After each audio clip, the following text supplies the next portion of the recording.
Hello viewers, আসসালামু আলাইকুম। আশা করি সবাই ভালো আছেন। আজকে আবার এসে পড়েছি সকাল থেকে আপনাদের সাথে। তো সেদিন আমি একদম সকালবেলা ভিডিওটা করেছিলাম, আপনারা একটু দেখতে পেয়েছেন যে আমি মশারিটা খুলছিলাম। তো একদম সকাল থেকে শুরু করেছি। তো তখন 9:30 বেজেছিল। তারপরও দেখেন কত কুয়াশা। আর আপনাদের ভাইয়া তো আরও 1 ঘন্টা আগে সাফিয়ানকে নিয়ে বের হয়ে গিয়েছিল স্কুলের জন্য। আর সে তো প্রতিদিনই আমার আগে ঘুম থেকে উঠে সাফিয়ানকে রেডি করে স্কুলে নিয়ে যায়, আর আমি আমার সময় মতো উঠি। তো তারপরে দেখেন আমি বের হওয়ার পরে একটু ভিডিও করছিলাম। তারপর কত কুয়াশা, তো ভিডিওটা করছিলাম আমার ঘরের সিঁড়ির থেকে।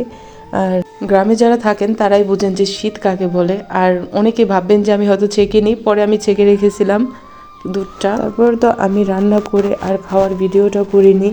তো তারপরে চলে গিয়েছিলাম একদম রান্নার কাজে। আর তো আজকে আমি রান্না করব একটা পালের মুরগি বলতে বাড়িতে পালন করা হয়েছে মুরগিটা। তো এটা আমার হাজব্যান্ডের ফ্রেন্ডের ওয়াইফের থেকে আমরা নিয়েছিলাম মুরগিটা। তো মুরগিটার পেটে অনেক বড় একটা ডিম হয়েছিল, যদিও বিক্রমপুরের মানুষ কিন্তু এই ডিমটা খায় না, যে ডিমটা আর কি মুরগির পেটে পাওয়া যায়। তো আর অনেক ইচ্ছা ছিল যে আমি একটা রান্নার ফুল ভিডিও করব, কিন্তু আমার ফিনিশিংটা একদমই সুন্দর হয়নি, সুন্দরভাবে আমি পরিবেশন করতে পারিনি। কারণ ফুল ভিডিওটা যখন করছিলাম মেয়েটা আমার এত বিরক্ত করছিল যে আমার মেয়েটা আমার কোলে ছিল, এক হাতে মেয়েকে কোলে নিয়ে সে হাতে ফোন ছিল আর হাত দিয়ে আমি রান্না করছিলাম। তো অনেক কষ্ট হয়েছে সে সময়। তারপরে তো আমার বাবা আমার ছেলে এসে পড়েছিল। আমার সাফিয়ানের কাছে আমার ফোনটা ছিল আর আমি রান্না করছিলাম তখন। আর আপনাদেরকে অনেক অনেক অনেক অনেক থ্যাঙ্কস আমাকে এভাবে সাপোর্ট করার জন্য।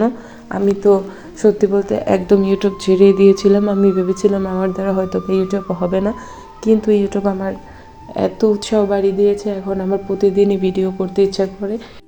একটা সময় হতো যে আমি একটা ভিডিও আপলোড করার পরে আমি বারবার ইউটিউব স্টুডিওতে যেয়ে দেখতাম যে কতটুকু ভিউ হয়েছে, কতজন দেখেছে। আর এখন আমি দেখি কতটুকু সাবস্ক্রাইব হয়েছে। আপনাদেরকে অনেক অনেক থ্যাংক ইউ। আর এগুলো সম্ভব হয়েছে শুধুমাত্র ইউটিউবের জন্য। যেহেতু আমার সাবস্ক্রাইবার একদমই কম ছিল, 80+, সেখানে এক লাফে ইউটিউব আমাকে 400+-এর উপরে সাবস্ক্রাইবার এনে দিয়েছে। তো থ্যাংক ইউ ইউটিউব, আর থ্যাংক ইউ আপনাদের। আমি জানি না আপনারা কত দিন পর্যন্ত আমার পাশে থাকবেন, কিন্তু আমি আশা করতে পারি যে আপনারা আমার স্বপ্ন পূরণে সাহায্য করবেন। আর ইউটিউব থেকে কিছু আর্নিং করব, আয় করব, এর থেকে বেশি আমার নিজের পরিচিতিটার একটা লোভ আছে, টাকার প্রতি নয়। আমি চাই যে আমাকে সবাই চিনুক, আমাকে সবাই জানুক, আমি ইউটিউব করি এটা সবাই জানুক। তো আমাদের আশেপাশের অনেক মানুষগুলো এগুলি ভালো চোখে দেখে না, তার কারণে কিন্তু আমি এখন পর্যন্তও আমার ফেসবুকে আমার ইউটিউব লিঙ্কটা শেয়ার করিনি।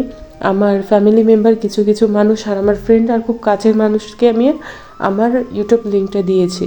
এছাড়া কিন্তু আমার ফেসবুক, আমার এলাকার মানুষ অনেকেই জানে না যে আমার একটা ইউটিউব চ্যানেল আছে। তো আমি এটা বলেছি জানাবো না, কারণ পাশের মানুষগুলি বা কাছের মানুষগুলি ইউটিউব চ্যানেলে যখনই দেখবে যে আমার আইডি একটু গ্রো করতেছে, তারা কিন্তু সাবস্ক্রাইবারটা মুছে নিবে, কেটে দিবে। আর সবচেয়ে বড় কথা, যারা নাকি একটু ক্রিটিসাইজ মাইন্ডেড, তারা কিন্তু আমাদের ব্লগ দেখে আমরা কি করতেছি না করতেছি তা দেখে আরও মজা নেবে। তো আমি যদি পারি কিছু, তো আমি জানি এটা শুধু আপনাদের কারণেই পারবো, যাদের আমি চিনি না, যারা আমাকে সাপোর্ট করে যাচ্ছেন, তাদের মাধ্যমে আমার সফলতা আসবে। আমার পরিচিত মানুষ দিয়ে আমার সফলতা আসবে না।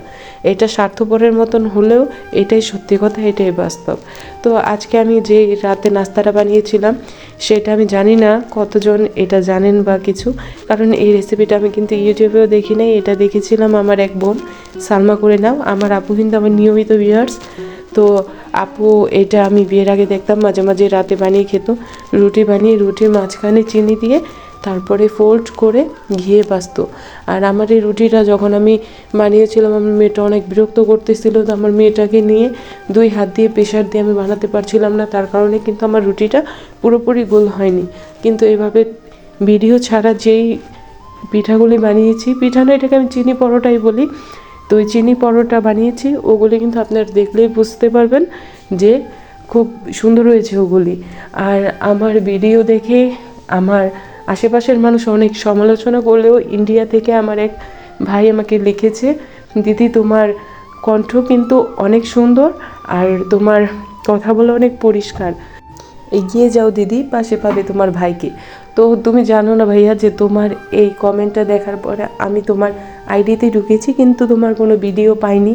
তো আমি যদি তোমার ভিডিও পেতাম আমিও তোমাকে অনেকটাই এগিয়ে যাওয়ার জন্য অনুপ্রেরণা দিতাম।